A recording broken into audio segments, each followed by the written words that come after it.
आपण पाहत आहात नाशिक खबर न्यूज, जनतेचे हक्काचे व्यासपीठ। सिंहस्थ कुंभमेळ्याच्या पार्श्वभूमीवर नाशिक त्र्यंबकेश्वर कुंभमेळा प्राधिकरणातर्फे आयोजित करण्यात आलेल्या 3 दिवसीय कुंभ भक्ती संगम महोत्सवाची तयारी पूर्ण झाली आहे। 28 ते 30 ऑगस्ट दरम्यान ठक्कर डोम येथे हा महोत्सव होणार असून मुख्यमंत्री देवेंद्र फडणवीस यांच्या हस्ते 28 ऑगस्ट रोजी दुपारी 4:30 वाजता उद्घाटन होणार आहे। महोत्सवाचा प्रवेश विनामूल्य असून तिकीट अथवा प्रवेशिका आवश्यक नाही। उद्घाटनानंतर अमृताश्रम स्वामी महाराज यांचे कीर्तन तर रात्री राहुल देशपांडे यांची अभंगवारी रंगणार आहे। 29 ऑगस्टला भक्ती संमेलन होणार असून पराग महाराज चातुर्मासे यांच्या समन्वयाखाली शिवाजी महाराज मोरे, डॉक्टर विरूपाक्ष शिवाचार्य महास्वामी, महंत श्री मानस शास्त्री, सुदर्शन महाराज कपाटे, सुप्रिया साठे आणि प्रमोद महाराज जगताप सहभागी होणार आहेत। दुसऱ्या सत्राचे समन्वयक डॉक्टर सदानंद मोरे आणि राणा महाराज वासकर, डॉक्टर द्वाराचार्य महामंडलेश्वर रामकृष्णदास महाराज लहवितकर, जनार्दन हरिजी महाराज, रामकृष्ण महाराज वीर, मंदार बुवा रामदासी आणि महंत श्री चिरडे बाबा यांचा सहभाग राहणार आहे। त्यानंतर डॉक्टर चारुदत्त गोविंद स्वामी आफळे यांचे कीर्तन आणि कुमारी मैथिली ठाकूर यांचा भजनाचा कार्यक्रम होईल। 30 ऑगस्टला साई भाई मणिंदर सिंह हजुरी रागी यांचे गुरबाणी शबद कीर्तन, मणिपूरच्या नट संकीर्तन महाजय्याचे सादरीकरण, निवृत्ती महाराज इंदुरीकर यांच्या कीर्तनानं महोत्सवाची सांगता होणार आहे। महोत्सवासाठी वाहतूक, पार्किंग आणि गर्दी व्यवस्थेचं नियोजन करण्यात आलंय। नागरिकांनी मोठ्या संख्येनं सहभागी व्हावे असे आवाहन कुंभमेळा प्राधिकरणाचे आयुक्त शेखर सिंह यांनी पत्रकार परिषदेत दिले।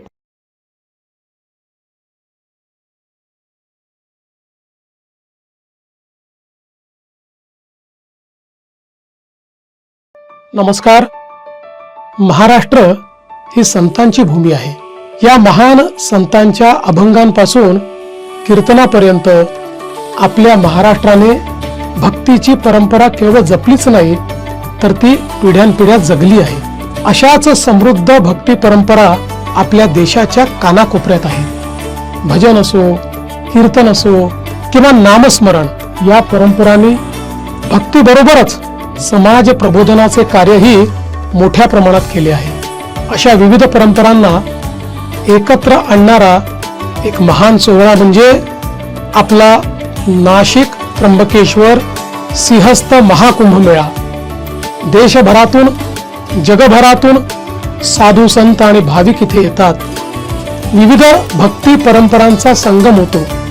पुढील वर्षी होणाऱ्या सिंहस्थ महाकुंभाच्या पार्श्वभूमीवर याच भक्तीचा एक सुंदर अनुभव आपल्याला नाशिकमध्ये घेता येणार आहे। सिंहस्थ महाकुंभ भक्ती संगम या आगळ्या वेगळ्या कार्यक्रमामध्ये 28, 29 आणि 30 ऑगस्ट रोजी होणाऱ्या या कार्यक्रमात वारकरी कीर्तन, नारदीय कीर्तन, शबद कीर्तन, नटसंकीर्तन अशा विविध कीर्तन परंपरांचा अनुभव घेता येणार आहे। तर भक्ती संमेलनासारख्या माहितीपूर्ण कार्यक्रमातून कुंभमेळा आणि भक्ती परंपरांचे नाते अधिक दृढ होणार आहे। सिंहस्थ महाकुंभाच्या या भक्ती संगमाला मोठ्या संख्येने उपस्थित राहा। मी स्वतः येतोय, तुम्ही देखील सहकुटुंब या आणि भक्तीच्या या अनोख्या संगमाचे साक्षीदार व्हा। धन्यवाद। जय हिंद, जय महाराष्ट्र।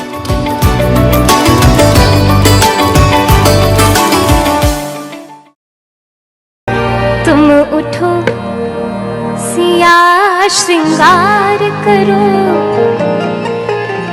अब धनुष राम ने तोड़ा है। तुम उठो सिया श्रृंगार करो, अब धनुष राम ने तोड़ा है। तुम उठो सिया श्रृंगार करो, अब धनुष राम ने तोड़ा है। तुम उठो सिया श्रृंगार करो, अब धनुष गोपाल कृष्ण भगवान की जय। आपल्या सगळ्या भारतीयांचं अत्यंत आदराचं, श्रद्धेचं असं तीर्थाटन म्हणजे कुंभमेळा।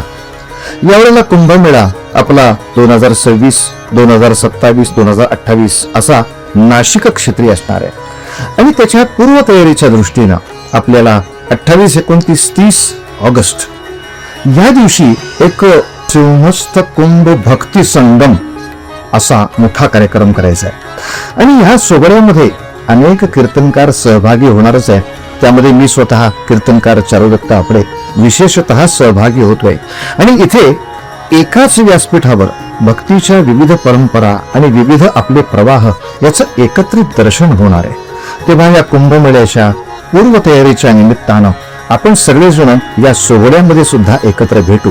या सोहळ्यात तुमची आम्ही अत्यंत आतुरतेने वाट पाहतोय। तर भेटूया 28, 29, 30 ऑगस्टला नाशिकमध्ये या महाभक्ती संगमामध्ये। धन्यवाद।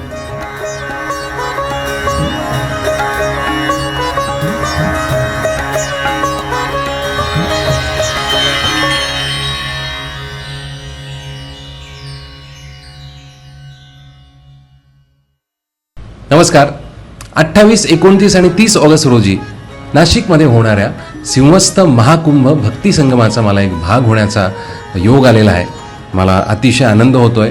मी तुम्हा सर्वांना ह्या कार्यक्रमाचं आमंत्रण देतो। तुम्ही नक्की या। तिन्ही दिवस खूप चांगले चांगले कलाकार आहेत आणि आपल्या भारताची जी भक्ती परंपरा आहे त्याचे वेगवेगळे प्रवाह आहेत ते सगळे ह्या व्यासपीठावरती आपल्याला अनुभवायला मिळतील। तर तुम्ही 28 तारखेला माझा कार्यक्रम आहे अभंगवारीचा, तेव्हाही नक्की या आणि संपूर्ण कार्यक्रमाचा तुम्ही आनंद घ्या। धन्यवाद।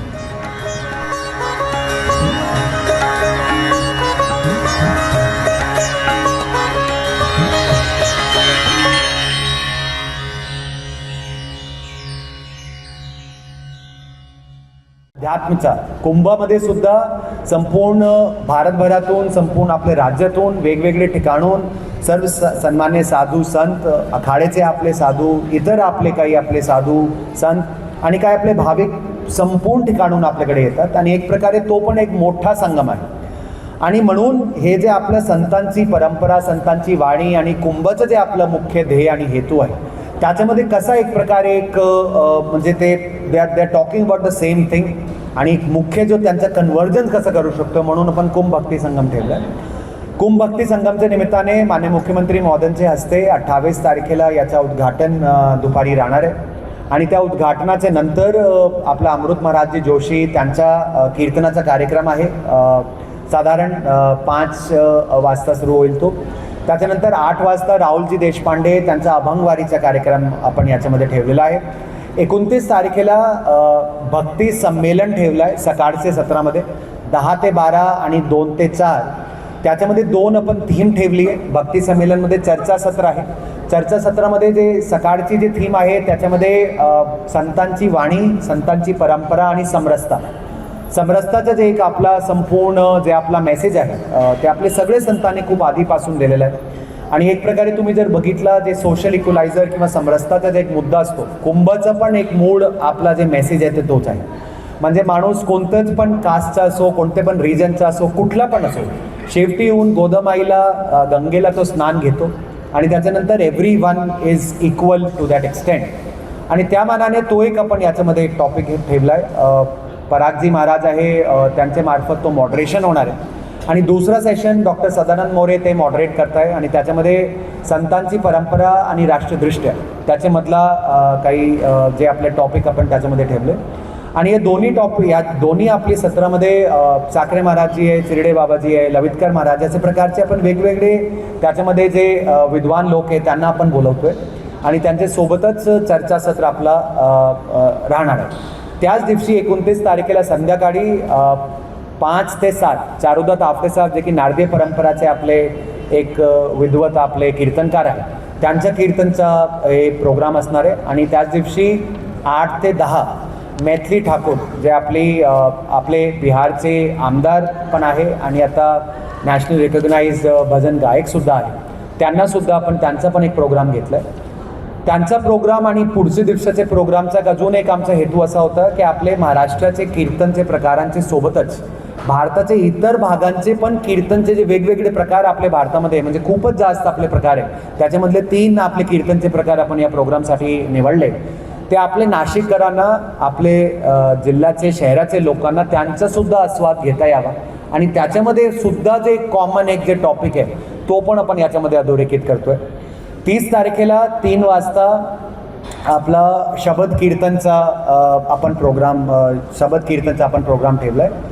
शबद कीर्तनसाठी गोल्डन टेम्पल हरमिंदर साहबचे भाई मनिंदर सिंग जी जे गोल्डन टेम्पलचे मुख्य दरबारी हजुरी रागी आहे त्यांना आपण बोलवतोय. आपले नामदेव महाराजांचा पंजाबमधला खूप मोठा प्रवास होता, आपल्या सर्वांना माहितीच असणार आहे. घुमन म्हणून आपलं जे गाव आहे त्यांचं त्यामध्ये ऑलमोस्ट 15 ते 16 वर्ष त्यांनी पंजाबमध्ये व्यतीत केले. जे आपली संतांची संपूर्ण वाणी आणि ज्ञान होतं ते त्यांनी संपूर्ण भागामध्ये त्याचा प्रसार केला. आणि त्याच्याच कारणीभूत म्हणून गुरु नानक देवजीने गुरु ग्रंथ साहिबमध्ये नामदेव महाराजांचे पद्यसुद्धा त्याच्यामध्ये इन्क्लूड करण्यात आले. आणि त्या पद्यांचं सुद्धा आपण भाई मनिंदर सिंगजी त्यांना आपण रिक्वेस्ट केली आहे की त्यांच्यासुद्धा शबद कीर्तनमध्ये त्यांनी त्याच्यामध्ये समावेश करावा, जेणेकरून पंजाबची धरती असो, महाराष्ट्राची असो, संतांची जी वाणी आहे संपूर्ण आपलं देशभरात ती एक प्रकारे गुंजलेली आहे त्यावेळीसुद्धा. आणि आत्ता पण तो पण एक मेसेज आपण याच्यामध्ये अधोरेखित करतोय. 4 वाजता त्याच दिवशी मणिपूरचं हरिनाम नट संकीर्तन, आपण मणिपूरचा एक ग्रुप बोलवला आहे, नॅशनली रिकॉग्नाइज ग्रुप आहे. तो पण आता पहिल्यांदाच आपल्या नाशिकमध्ये तो कीर्तनचा प्रकार आपण घेतोय. आणि त्याच दिवशी 30 तारखेला 5 ते 7 इंदुरीकर महाराजचा कीर्तनचा प्रोग्राम आहे. आणि त्यातून आपला समारोप या संपूर्ण 3 दिवसाचे संपूर्ण कार्यक्रमचा होणार आहे. तर आपले सर्व नाशिककरांना, आपले सर्व माध्यमचे जे आपण बांधव आहे त्यांच्या मार्फत माझी सर्वांना रिक्वेस्ट आहे, हा निःशुल्क प्रोग्राम आपण सर्वांच्यासाठी ठेवला आहे, पण त्याच्यामध्ये फर्स्ट कम फर्स्ट सर्व बेसिसवर सीटचं आपलं ॲलोकेशन आहे. जवळपास 4 ते 4,500 लोकांचं आपण याच्यामध्ये नियोजन करतो आहे. पार्किंगच्या संदर्भातलं, ट्रॅफिक रिस्ट्रिक्शनच्या संदर्भातलं पोलिसांच्या मार्फतसुद्धा याच्यामध्ये काही रिस्ट्रिक्शन असतील किंवा काही सूचना असतील त्यांचा पण सर्व माध्यमचे मार्फत त्यांना पण आपण पब्लिसाईज करू. आणि त्यांना पण आपण उद्या त्यांना पब्लिसाईज करणार आहे, जेणेकरून येणाऱ्या लोकांना पार्किंगचा किंवा यायचे रूटचा वगैरे काही त्याच्यामध्ये काही प्रॉब्लेम होऊ नये.